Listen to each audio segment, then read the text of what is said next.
Listen up. If you are juggling multiple doctors and still feeling exhausted, inflamed, dismissed, confused, you're gaining belly fat, and you're waking up at 3 a.m., I say this as a nurse and practitioner. If people with medical credentials stop at what we learned in school, we become part of the problem. Because the degree is only 1/3 of the equation, and you need to know what the other 2/3 are as a patient. Before I tell you, and before everyone loses their mind, I'm not saying practitioners aren't smart.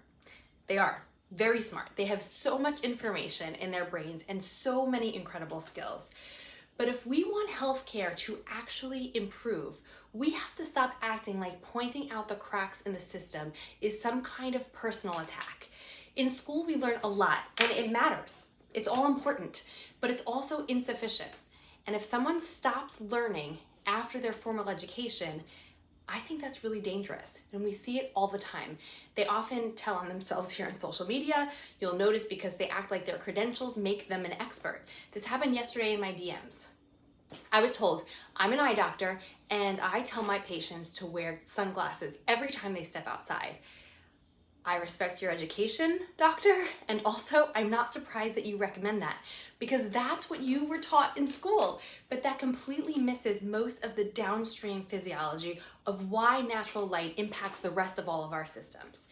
There are 2 more layers to expertise besides credentials that nobody talks about, especially the last one, no one talks about it. The next layer is staying current on research, and I don't mean reading one random study that somebody posts online. I mean understanding the body of research, right? The trends, the limitations, the conflicts of interest, all the patterns over time, and not just inside one specialty either.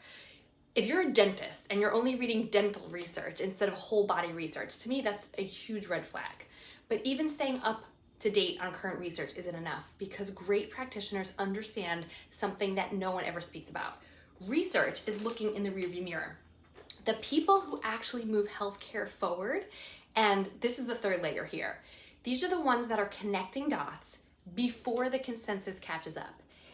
They're making educated predictions. They're doing so in a high reward, low risk way and making decisions that way. It's their predictions and observations that future research is going to be based on in the first place. And if they're actually good at this, they're usually mocked first and then proven right like 10 to 15 years later. Over and over and over again, because they weren't wrong, they were just early. Remember how 10 years ago I was posting that like 1 to 2 eggs in a meal isn't enough protein, and the registered dietitians would all attack me because that wasn't what the FDA recommended? Yeah, I wasn't wrong, I was early. And you'll find a lot of that here on my page. Meanwhile, us women as patients are stuck in the middle of all of this. One practitioner says avoid the sun completely. Another says that fluoride is unquestionably harmless. Another says to stop lifting weights because your joints hurt. Another will tell you that your ferritin is fine. Another will tell you your hormones are normal and have you just considered reducing your stress.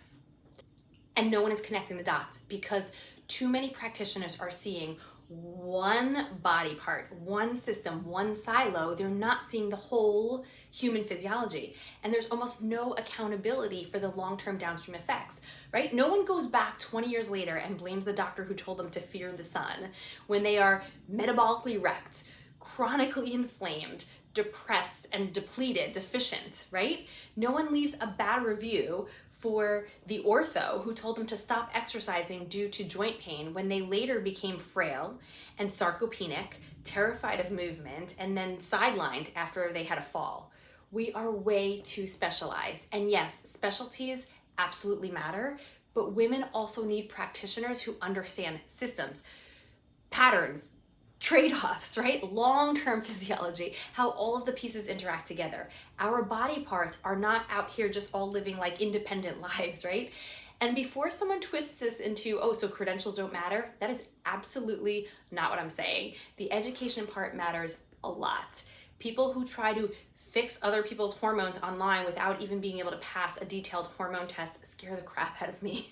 This is a yes and situation. Credentials matter, but they are the starting point, not the finish line. And as a patient, you deserve people in your corner who checks all 3 boxes: credentials, up-to-date research, and the ability to think beyond the current consensus.